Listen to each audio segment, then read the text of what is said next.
Maamuzi ni tendo linalohusisha matumizi makubwa ya akili na nafsi. Ni hatua ya kukubali. Kwa unaposikia mtu amefanya maamuzi, maana yake kwamba amekubali aidha kushinda au kushindwa.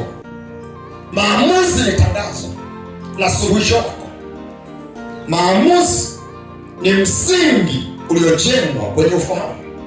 Hakuna ufahamu sahihi, hakuna maamuzi sahihi. Maamuzi ya aina yoyote yamejengwa kwenye ufahamu.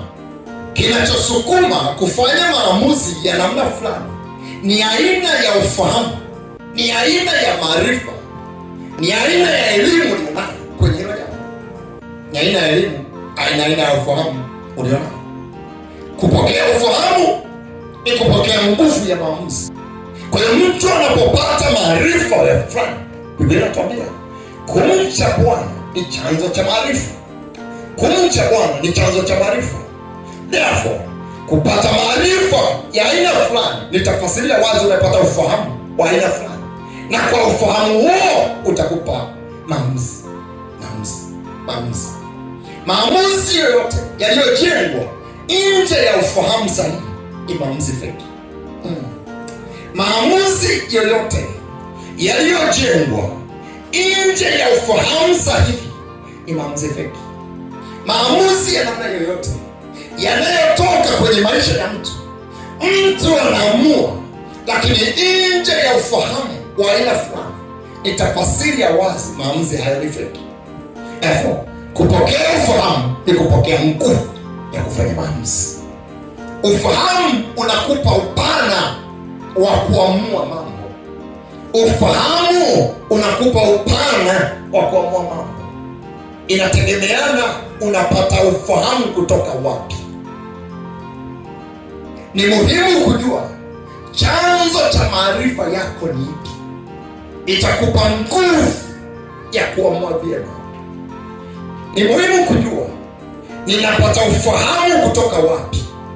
Wengi wamewekeza ufahamu wao kwenye elimu ya kawaida, na elimu ya Mungu hawawekezi. Na ndiyo maana kwenye maamuzi yao mengi sana yamekuwa driven kwa sababu ya ufahamu alionao. Kama amejaza biology kichwani, amejaza physics kichwani, amejaa kemia kichwani, amejaa ujanja kichwani, amejaa ushirikina kichwani, nataka kuhakikishia maamuzi atakayoyafanya yataenda sawasawa na elimu yake, sawasawa na ufahamu wake. Kumcha Bwana ni chanzo cha maarifa. Maamuzi ni chaguo la mwelekeo mpya. Mungu hafanyi kazi kwa ambaye hajaamua. Mungu hafanyi kazi kwa mtu ambaye hajaamua. Mungu anapiga tochi kwenye moyo, anaukuta moyo ulioshikamana na yeye, anajua huyu amekusudia.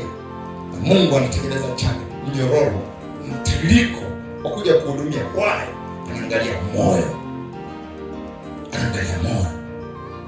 hata uponyaji, hata kufunguliwa kwenye mambo, Mungu huwa anaangalia desire, moyo unatakaje, shauku.